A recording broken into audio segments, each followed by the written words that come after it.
Hi, it's Jeff Murrah. I want to welcome you to True Texas History. And today I decided to go ahead and do a special edition on impeachment. Impeachment, Texas style, and Farmer Jim. Of course, that means we're going to be talking about good old Governor James Ferguson, otherwise known as Farmer Jim. Now, most people don't know a whole lot about James Ferguson and what was going on. It's almost like, a lot of things that happened in the early 20th century, people just put on the back burner and act like that's no big deal. But it is. There's some things to be learned from the case of Farmer Jim. Now, Jim Ferguson was always quite a character. He was born in 1871, grew up near Salado. And he got kicked out of school, at an early age for chronic misbehavior. He was always getting into trouble. At the age of 26, the man got his law license without having to take an exam because his daddy was on the board. That administered thing. So he was an operator from an early age. And he got elected governor back in 1914. And when he was elected governor, he campaigned for a lot of things to help the farmers. He really did care about the farmers, and of course that's why they called him Farmer Jim. And in his first term as governor, he really did accomplish some things for the farmers of Texas. He wanted to put a limit on rents charged to farmers. He felt like what landowners were charging farmers was outrageous and continued getting higher and higher all the time, and he felt like there needs to be a cap on that. So these people have to make a living. And he also wanted to send more state funds to rural schools, schools that weren't in the cities. They needed support, and Governor Jim wanted to see to it that they had them. He also established the Austin State School, which is still with us today. So he did make some accomplishments during his time as governor, the first term.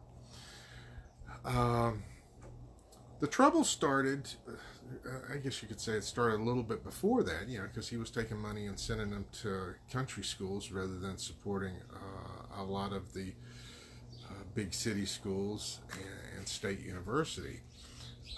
At that point, a lot of his attention was on University of Texas, and some of the professors there didn't take kindly to him, and they would go around bad-mouthing him, and he responded likewise. He bad-mouthed them.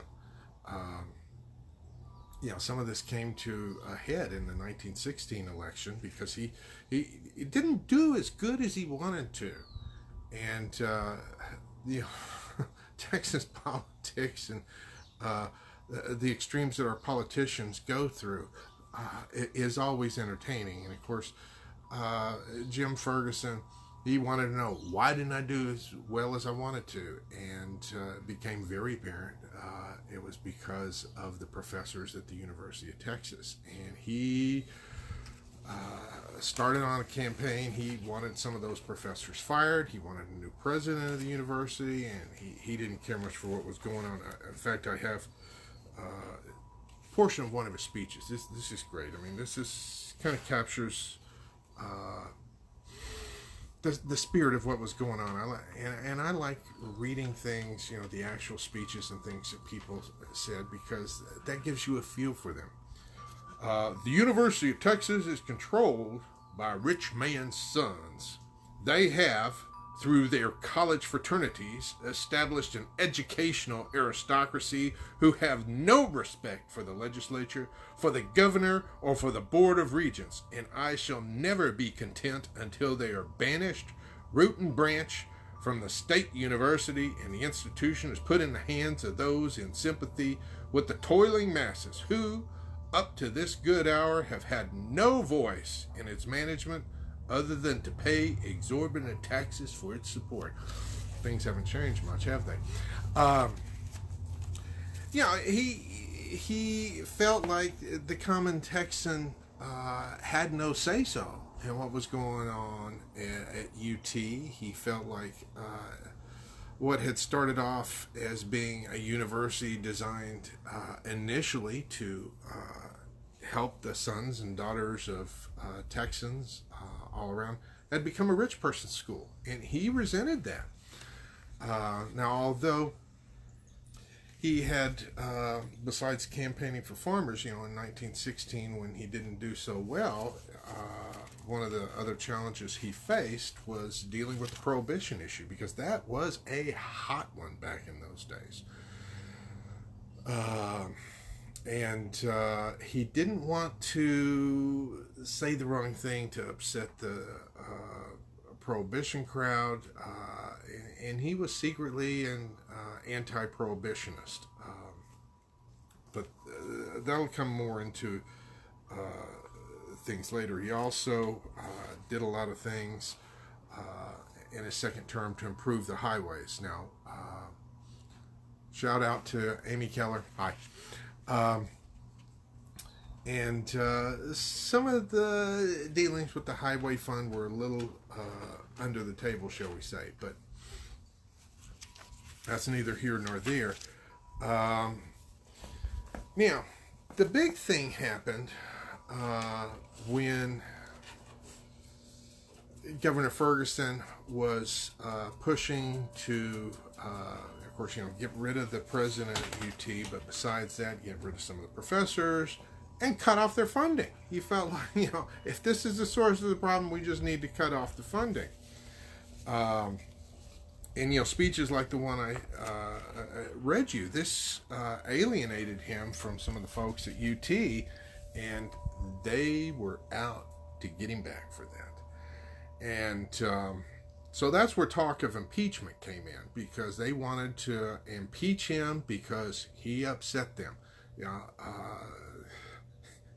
These days, when you upset the college people, a lot of times they start screaming for impeachment. That's what happened in 1916, and here we are 100 years later, a little over 100 years later, and have we learned anything from that? Anyways, what happened, they didn't deal with the whole impeachment thing during the regular session of the legislature. So the legislature also wanted to impeach him. But in order to impeach him, they had to be in session. And the governor would not call for a special session of the legislature because he knew what they wanted to do. So, but at the same time, he was ready to throttle UT. So he finally backed down and called for a special session. The session he called for was to address cutting off the funds to UT. Of course, the legislators, being politicians that they are, they went to Austin for the special session, and instead of following the direction of the governor, they decided to go ahead and start impeachment rather than deal with the funding for UT. And they ended up, let's see, what is it? This creates a dilemma because, when you have a special session, you're supposed to do what the governor tells you. And so the way that they did it raises some questions as to whether or not they even followed the law on impeachment. I mean, here they are fixing to impeach someone supposedly for not following the law, but they don't follow the law themselves. Have we learned anything? And essentially they indicted him on 9 charges in the House, and they prepared 21 charges, and the Senate came up with 10 more, and they said that he misapplied public funds, which he did admit, hey, I did use some public funds to buy groceries. and that's what got him in trouble. And then there was $156,000 in his account from an unnamed source. And this raised a lot of eyebrows because he refused to say what the source of the money was. Now, we know since then it was the brewers of Texas. The beer brewers had given him this money, but he wanted to keep it quiet because of all the anti-prohibition mindset that was going on at that time.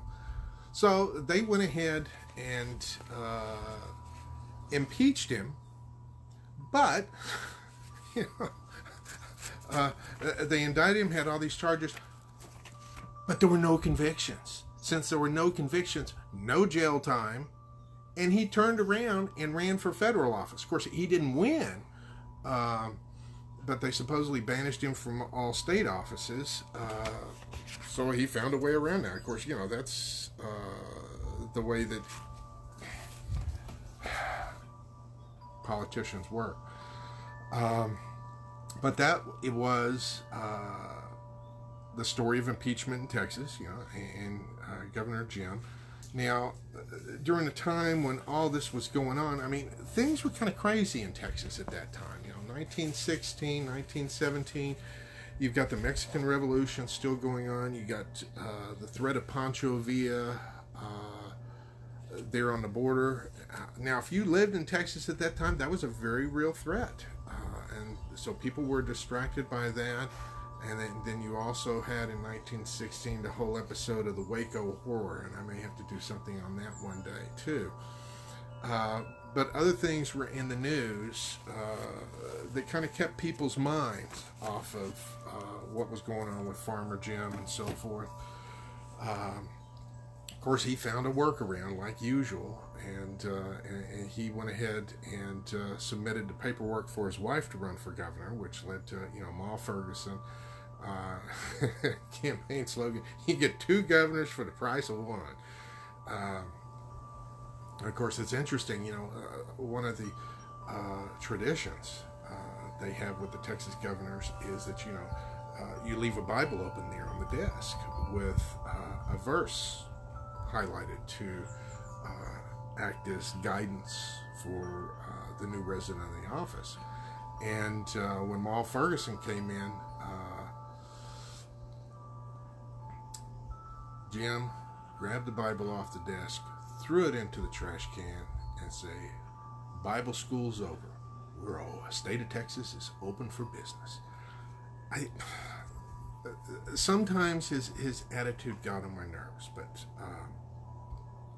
he was definitely a colorful character, and he, you know, after his wife did her terms and so forth, you know, she ran several campaigns, didn't always win them, but Jim Ferguson eventually passed away in September of 1944, and he's buried in the Texas State Cemetery. And now you know a little more about Farmer Jim, and you know about impeachment. And hope you enjoyed it. Have a great weekend.